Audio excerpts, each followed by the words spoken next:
இது வெர்ஸ்ட் பெர்ஃபார்மர்ல சௌந்தர்யா எப்படி புலி பண்ணாங்க. சோ அதெல்லாமே சொல்லிருக்கலாம். பட் ராணவ் கூட சொல்லவே இல்ல. ராணவ் வந்து இந்த எடுத்து சொல்லப்பா, என்னப்பா உனக்கு பிரச்சனை ஆச்சு? சொல்லுப்பா, இதுதான் நேரம்னா சொல்லவே மாட்டாங்க. இந்த ஸ்கூல் டாஸ்க்லயும் பாத்தீங்களா? அன்னைக்குதான் வந்து மேக்ஸிமம் டர்னிங் பாயிண்டே அங்கேதான் ராணவோடது. எத்தனை பேர் மொத்த வீடே வந்து புல்லிங் பண்ணாங்க, எவ்வளவு நாங்க வந்து சப்போர்ட் கொடுத்தோம். ஆனா சொல்லுப்பான்னா அவங்க சொல்லவே இல்ல அது வீக்கெண்ட்ல. இன்னைக்கு கூட பாருங்க, விஷால் தான் வந்து ராணுவுக்காக பேசுறாங்க.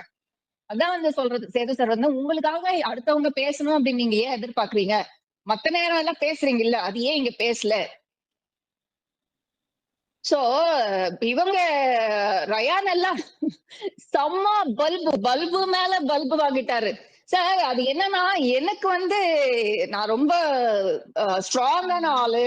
என்ன வந்து ஈஸியா ப்ரொவோக் பண்ணிட முடியாதுன்னு சொல்லி பயந்துட்டு என்கிட்ட வரல சார். மஞ்சரி அப்படியே போட்டு நோஸ் கட்டு. சார் ரொம்ப போரிங்கா இருக்கிறாரு சார். அதனாலதான் நான் கிட்டே போல அப்படின்னு விஷாலையும் அப்படிதான் வச்சு செஞ்சுட்டாங்க. ஆக்சுவலி விஷால் தான் மேக்ஸிமம் ஹார்ட்ஸ் 7 ஹார்ட்ஸ் வாங்கினது. ஆனா ஆமா, என்ன ஆமா. யூஸ்? சுவாரஸ்யமா ஒன் இல்லையே.